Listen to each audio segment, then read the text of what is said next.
Morning. Today, we're looking at the question, what is meditation? And there are certainly lots of answers to this question.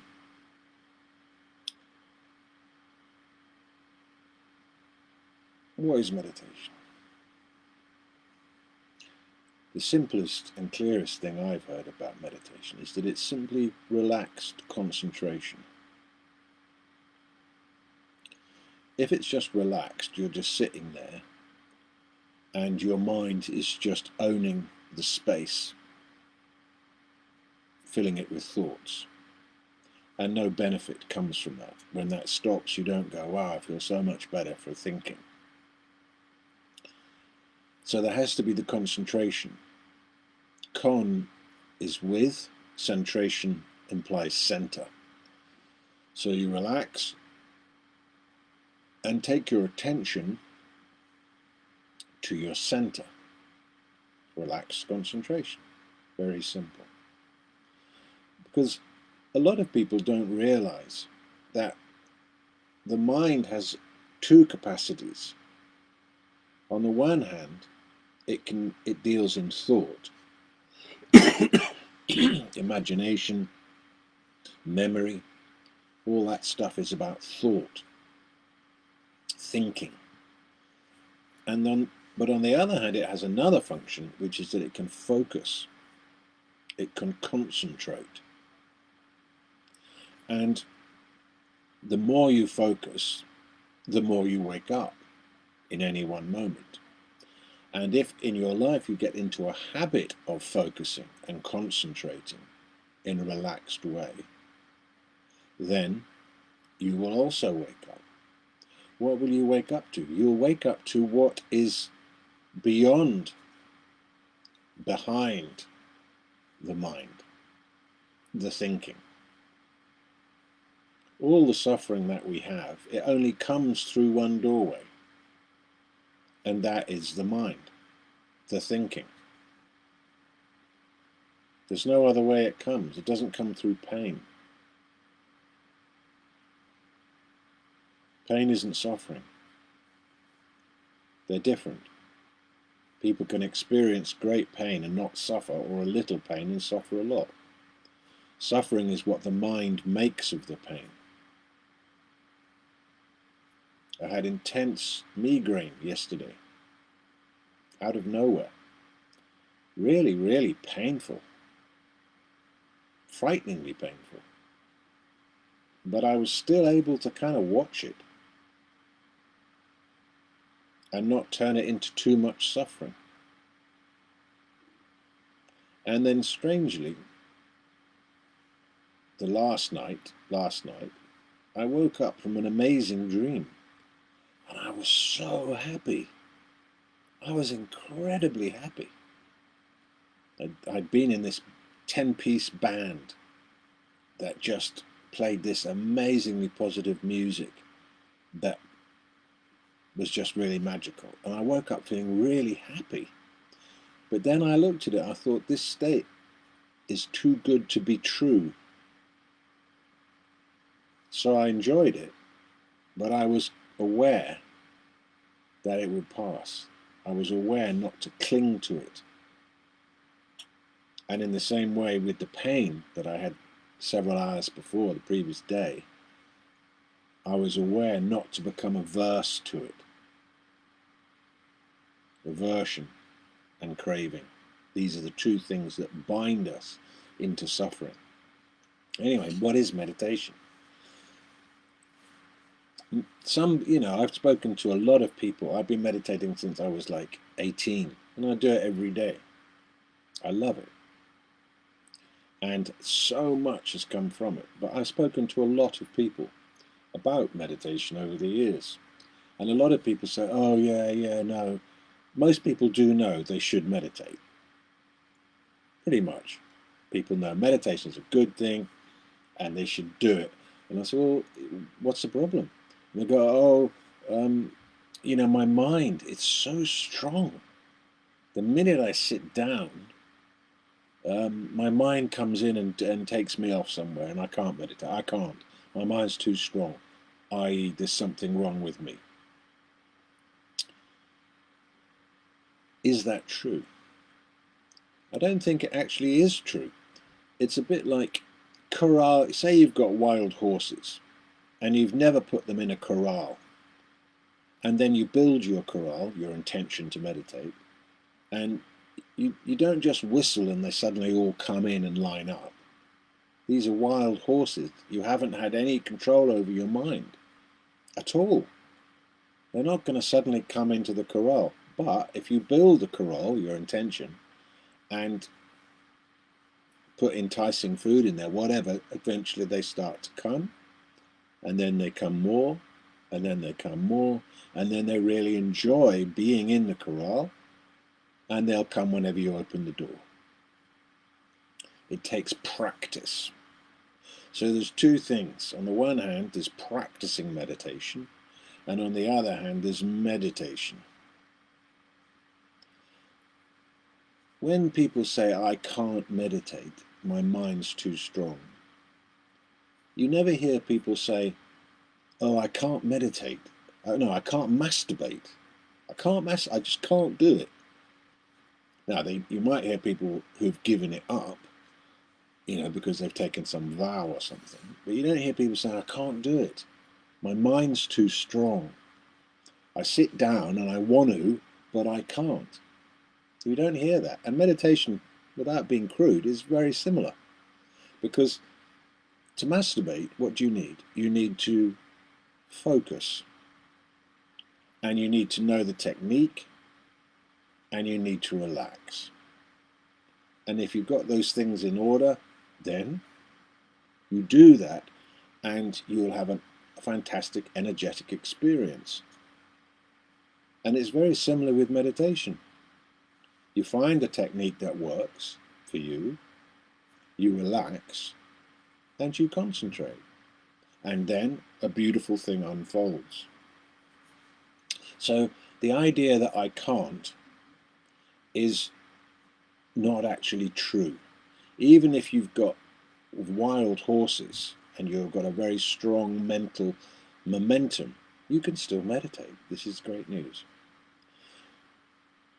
When you do sit down to meditate and your mind tells you, oh, you know what, this is not working, you're too far gone, or tells you something about how you can't do it and how it doesn't work, it's important to realize that that thing that's speaking is not your friend.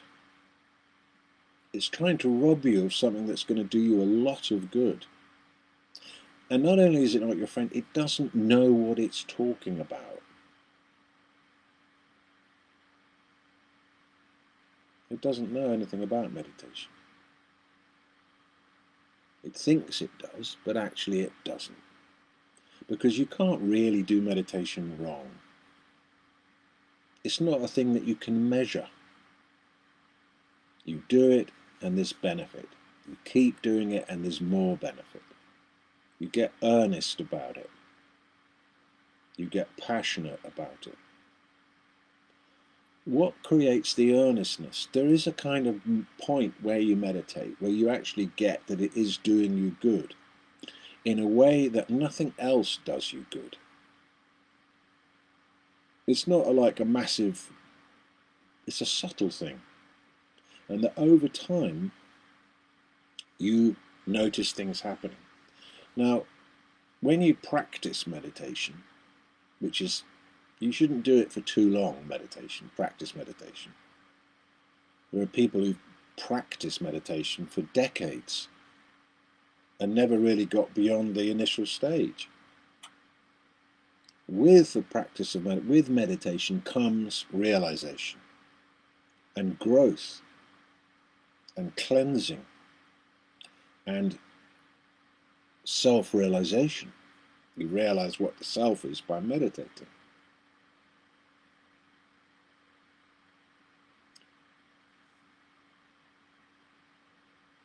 The technique, some people put too much importance on the technique. The technique doesn't really matter. Different techniques create different effects. But at the same time, one should say that there are minor mysteries and there is the major mystery. Meditation, what people call meditation, very often is traveling off into the minor mysteries. Visualizations, affirmations, chanting, chakric methods. All these different things are the minor mysteries. They have benefit, but in a minor kind of way. But what is the major mystery? What is the real perfect meditation? What is that technique? Techniques get us started on the within. We realize, oh my God, I've got a whole kind of world in here, that there is peace, that I can be separate from my mind, that my breath is here, that there's something going on. But what's the real perfect meditation? And that is the meditation that doesn't necessarily take forever to get to. For me, it took me decades of meditating every day to get to the perfect meditation. But as I got to it, I noticed that sitting around me, people were getting it and they'd never meditated before. So the perfect meditation, I eventually found out, was to simply relax in a good posture. The posture isn't that important. Oh, I can't meditate because I can't sit up. It doesn't matter, lie down. Doesn't matter. But a good posture is great. Straight back, sit forward. And then don't do anything. Abandon all techniques. Abandon thinking about it. And just let yourself be. Whatever is going on is fine. Accept everything that's happening. Don't crave for anything to happen, and don't be averse to anything happening. Just put everything down and become awake to what is already going on. And as you do that, you realize, oh, my breathing's already going on. I'm already alive. What does that feel like? Remember, you're not developing any states. When you practice meditation, you develop states. That's the kind of difference. But when you meditate, you just become present to the natural state of your existence. What's already always happening? What is already always happening? Whether you are in a high meditation practice state or whether you're in your mind, what is always happening? What is the natural state?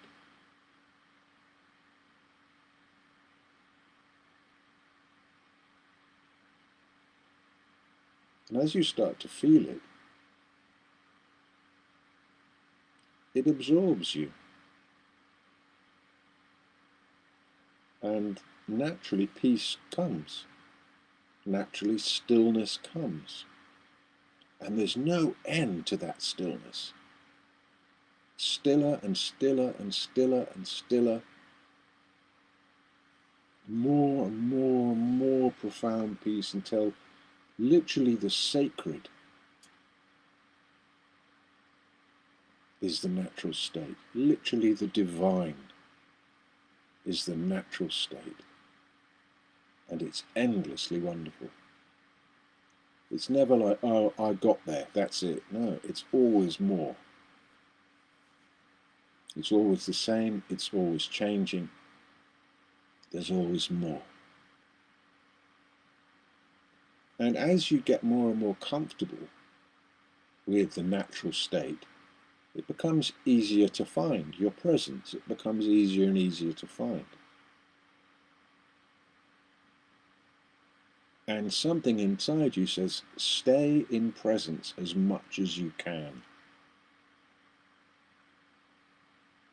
This is the path that leads to liberation. Liberation from being caught in your mind. Liberation from a mental slavery. Liberation from a thought-based reality.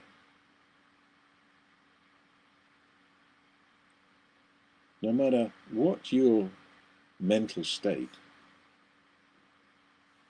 there's still something that witnesses it.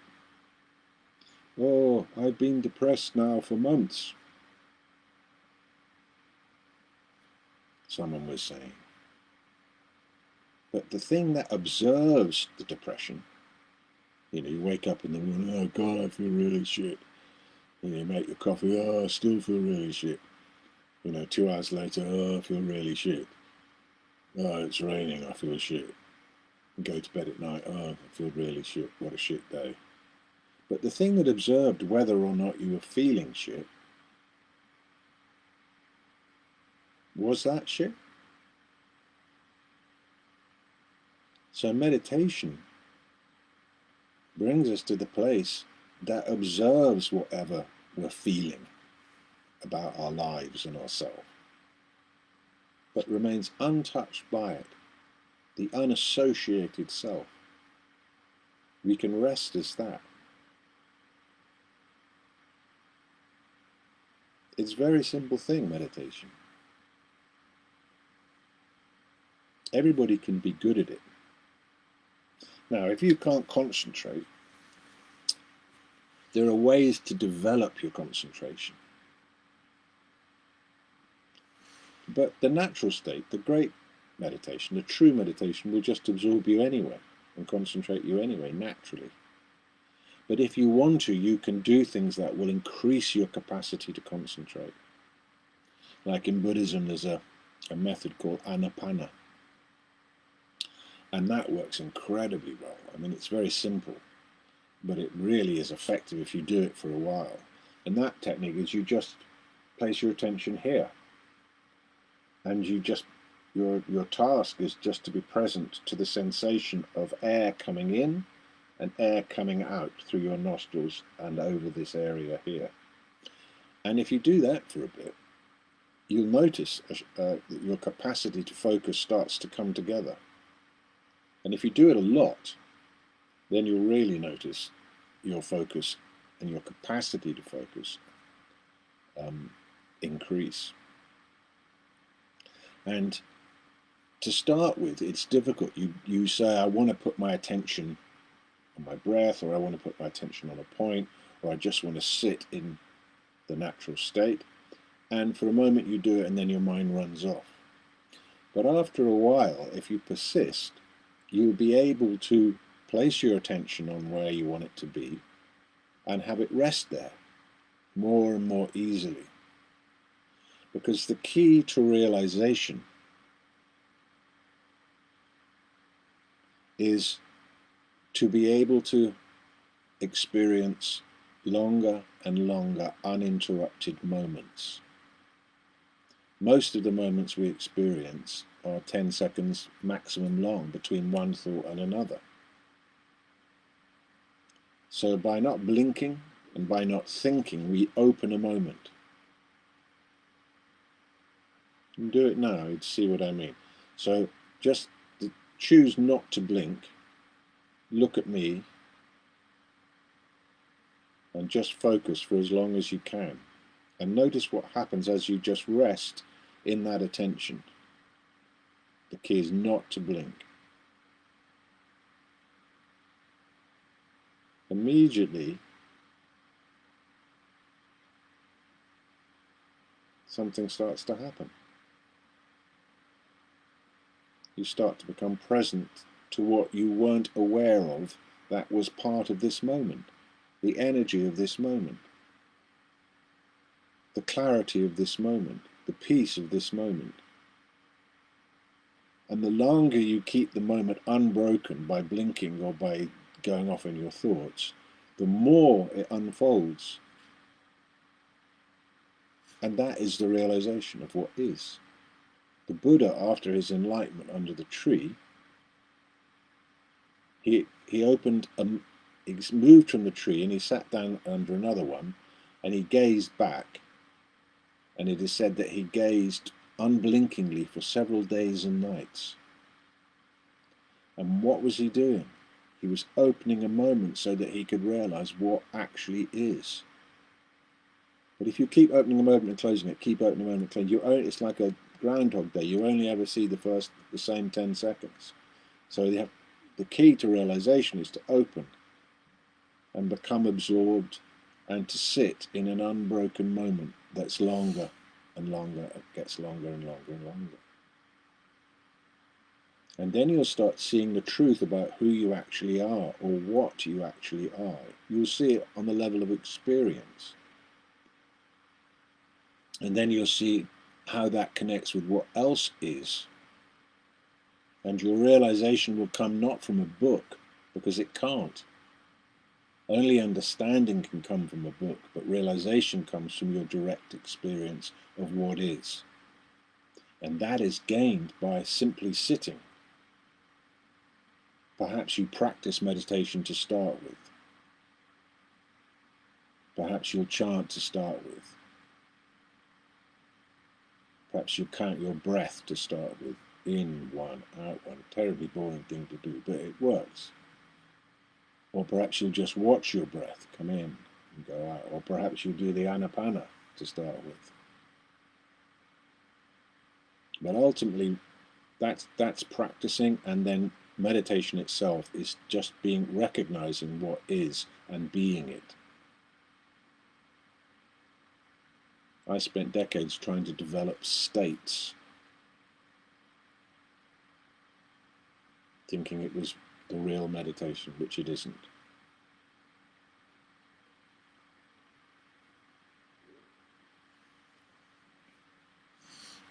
So,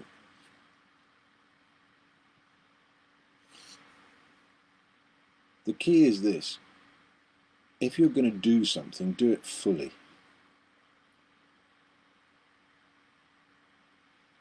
It's absolutely guaranteed that if you set out on a path of daily practice of meditation, you will immediately experience benefit. And if you don't, then you need to adjust your practice. But when you find the true path for you, there will be immediate benefit each time you do it. And it will lead to realization, and it will lead to disentangling you from your psychological self. It will lead you out of obsession. It will lead you out of addiction. It will lead you out of ego. It will lead you out of the psychological self. It will lead you out of misery. It will lead you out of suffering. And it will show you the place within you where there's always peace, no matter what's happening. It will show you the true refuge. Where do you go when there's a storm happening in your life or in the world or inside you? Where do you go? Where is the true refuge? Meditation reveals the heart of the matter, reveals the heart of your being, where your greatest treasure is to be found.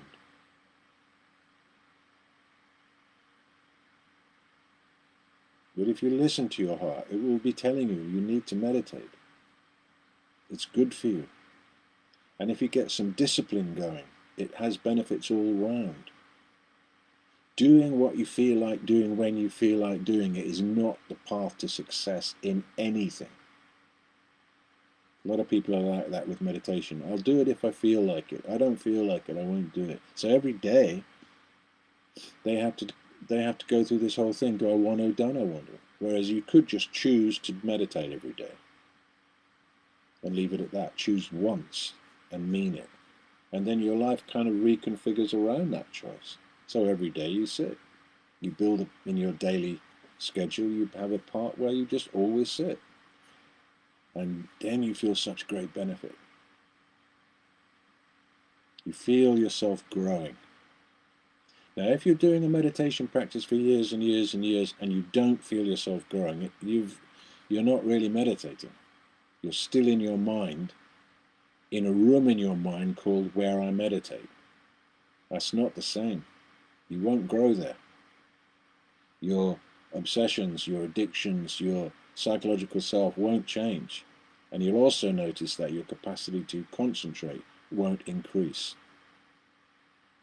So if you've been meditating a long time and your capacity to focus and to become absorbed has not grown, it's still the same as it was 10 years ago, then you need to change the practice that you're doing, because it's still just a practice, and where you're doing it is actually in your mind and not in the real experience, because the real experience of awareness, becoming awareness, will bring about fantastic transformation quickly. And this is one of the things that the Buddha said. He said you can tell if you're on a true path for yourself, because every moment that you're on it, there's this sense of freshness, there's a sense of growing. It's not a place where you go and hide.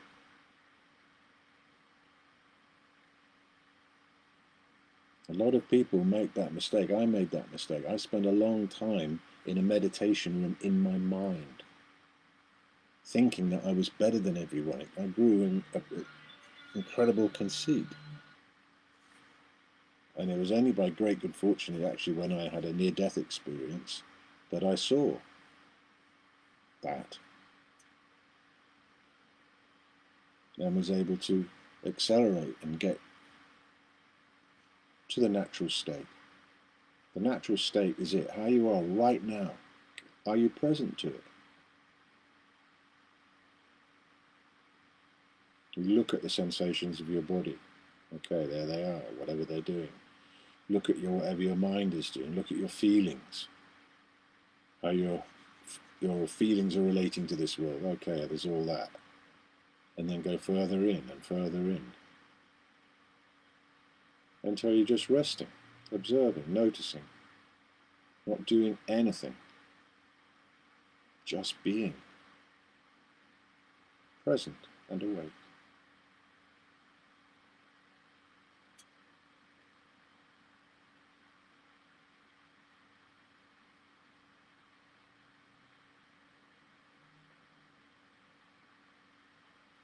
So I hope you do this and make a commitment for yourself and for other people, because when you meditate, you benefit others as well. You generate peace, and that's got to be good, isn't it? It's got to be good when you generate peace for yourself, and that peace kind of flows out. We need that in the world now. Meditating and generating peace is something that you can definitely do to improve things for yourself and everybody else. Wouldn't you say? So make a commitment and do it every day. If you do it every day for a month, you'll see. A little bit of discipline. Oh, I can't. I haven't got any. Yes, you have. You have got discipline. You've just been lazy. But you're not. It's not true to say that laziness is a fixed thing about you. Lack of discipline is a fixed thing. No, it's not. There's nothing fixed about you.